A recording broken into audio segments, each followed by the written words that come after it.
Imagine walking down a road, confident in your choices, but suddenly an invisible danger stands right before you, so close that only a miracle keeps you alive. What if the very path you're walking is leading you into destruction, and the only thing saving you is a warning you didn't want to hear? Welcome to Divine War Stories, where we uncover the hidden battles between heaven and earth, and how these encounters shape our lives today. If you've ever felt blocked, redirected, or challenged in your journey, you might just be walking in the footsteps of Balaam and the angel with the drawn sword. Balaam was a man who thought he had full control over his destiny, a prophet who believed his words could open or close the gates of blessing. But on this day his confidence would be tested in ways he never imagined, for he had been summoned by a king who feared Israel and wanted a curse placed upon them, and Balaam saddled his donkey without hesitation, riding down a road that seemed harmless, yet danger was waiting unseen, the kind of danger no human eyes could recognize, the kind that reveals how thin the veil between heaven and earth truly is, because sometimes when pride blinds us, God has to intervene with force, even through unexpected messengers, to stop us from destroying ourselves without realizing it. As Balaam rode, the donkey suddenly swerved off the path, pressing against the field, stubborn and unwilling to move forward, and Balaam grew angry, striking the animal to force it back onto the road. But what Balaam couldn't see was an angel of the Lord standing tall with a sword drawn, blocking the way, shining with the authority of heaven, ready to strike. And in that moment the donkey became more spiritually aware than its master, sensing what Balaam refused to see, because sometimes life throws us obstacles that feel annoying, yet those very interruptions might be the hand of God shielding us from unseen destruction we are too distracted to recognize. The second time they tried to move forward, the path grew narrower between two vineyard walls, and again the donkey pushed against Balaam's leg, crushing it painfully, and Balaam exploded in anger, striking the animal once more, blind to the divine presence right in front of him, blind to the fact that his pain was not punishment but protection, for the angel still stood ahead, sword gleaming, waiting, and the donkey trembled with fear, refusing to march into death, while Balaam fumed with frustration, never realizing that his impatience was turning him against the very tool God had placed in his life to preserve him. And isn't that what happens when we lash out at the wrong things, blaming people or situations, when in reality heaven is intervening on our behalf? The third time, the road narrowed even further until there was no room left to turn, and the donkey, overwhelmed by the terrifying presence ahead, simply laid down under Balaam, refusing to move another step, and Balaam, humiliated and furious, beat the poor creature with all his strength, venting his frustration as though his authority was being mocked. But in reality it was his arrogance that was being exposed, because while Balaam thought he was in control, heaven had already decided the outcome, and in that moment the donkey's mouth opened, speaking words no animal should ever speak, yet filled with truth sharper than Balaam's own prophecies, asking why it was being beaten when it had always served faithfully, and suddenly the absurd became holy, for God was breaking Balaam's pride through the very voice of a creature he thought beneath him. Imagine the shock of hearing your own donkey speak, not in grunts or noises,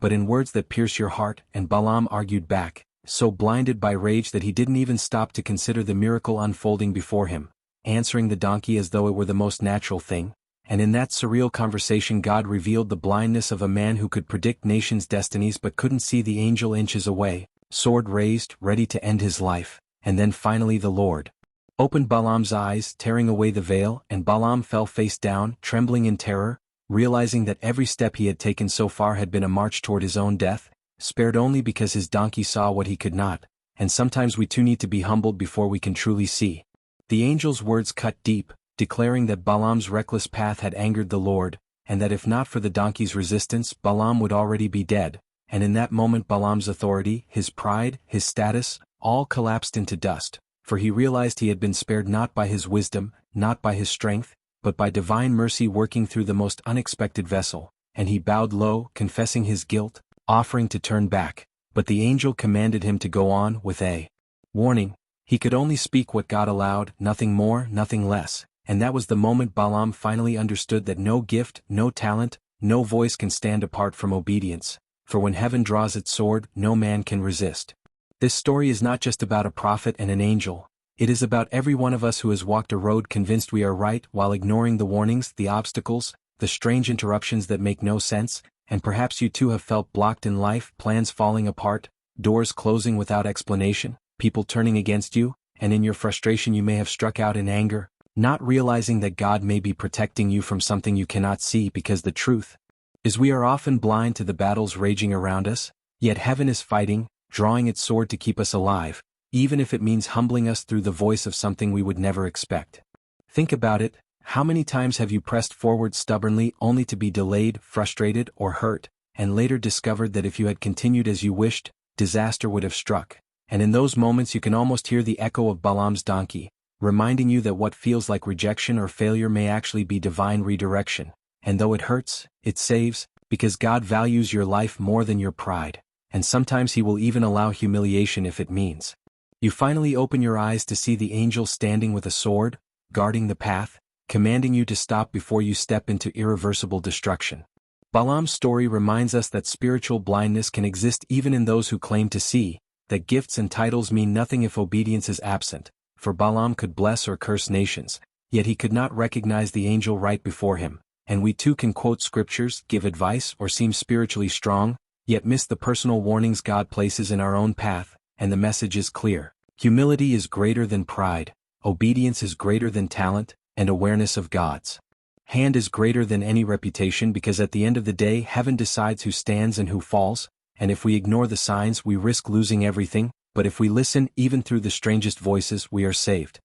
The power of this encounter is that it shifts the way we see delays, frustrations, and obstacles, showing us that what feels like resistance may actually be protection, and that sometimes the voices we least expect carry the truth we most need, and like Balaam, we are called to open our eyes before it's too late, to recognize that heaven fights for us, even against our stubbornness, even against our arrogance, and if God can use a donkey to deliver a message, then nothing and no one is too small to become His instrument, for His love is relentless, His warnings merciful, and His sword sharp enough to cut through every illusion, leaving us with a choice, to obey and live or to resist and fall. If you are enjoying this video, please like, subscribe, and hit the notification bell to help this channel reach more people. Now let's continue.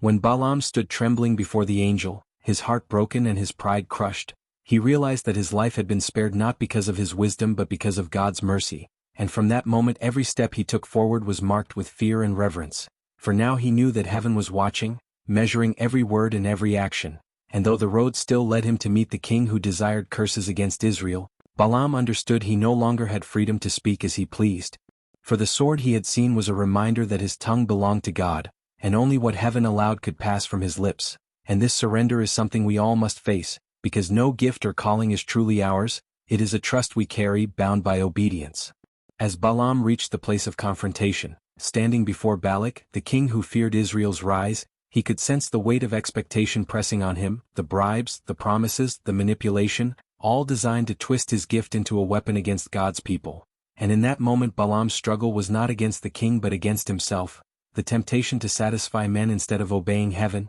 the lure of power versus the fear of God, and the image of the angel with the sword remained in his mind, reminding him that one wrong word could end his life, and so Balaam lifted his voice, but instead of curses, blessings flowed, because God had taken control, turning every attempt to harm into a declaration of protection, showing that no enemy can reverse what heaven has decreed. For the people watching, it must have been shocking, the king furious, Balaam steady, declaring blessings instead of destruction, and in that scene lies a truth that touches us today. No matter who speaks against you, no matter what plans are set to harm you, when God has decided to bless, even the mouths of your enemies cannot curse you, for heaven stands with drawn sword, defending your destiny, and though you may feel surrounded, your story is untouchable until God says otherwise, and this is why we must learn to trust His interruptions, because what seems like a delay is often preparation for the revelation that no power, no enemy, no curse can override His word. The lesson of Balaam's donkey is not just about obedience,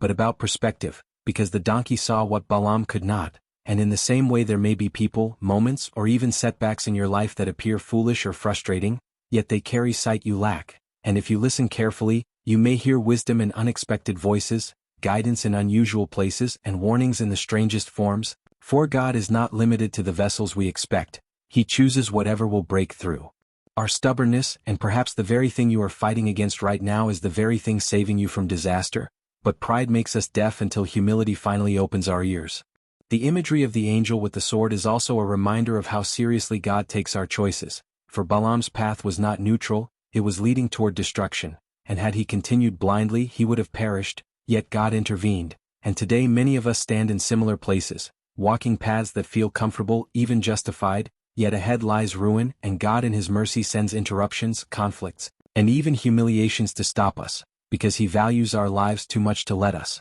continue unchecked. And when He draws His sword, it is not to destroy us but to redirect us, to bring us to our knees so that we finally align with His will before it's too late. Imagine how different Balaam's story would have been had he ignored every sign, pressing forward in defiance, refusing to acknowledge God's intervention, and it is chilling to think that without the donkey's stubborn resistance, his life would have ended that very day. And the same is true for us, because disobedience always has a price, but mercy is given to those willing to see, willing to bow, willing to turn back when confronted, and though it may bruise our pride, it preserves our soul. And Balaam's survival teaches us that God's warnings are gifts, not punishments, designed to keep us from walking headfirst into destruction. And this truth should shift the way we respond to obstacles, seeing them not as enemies but as divine shields. The story also carries a prophetic echo into our lives, reminding us that the unseen realm is always closer than we realize, that angels are present, watching, intervening, and that spiritual blindness is real,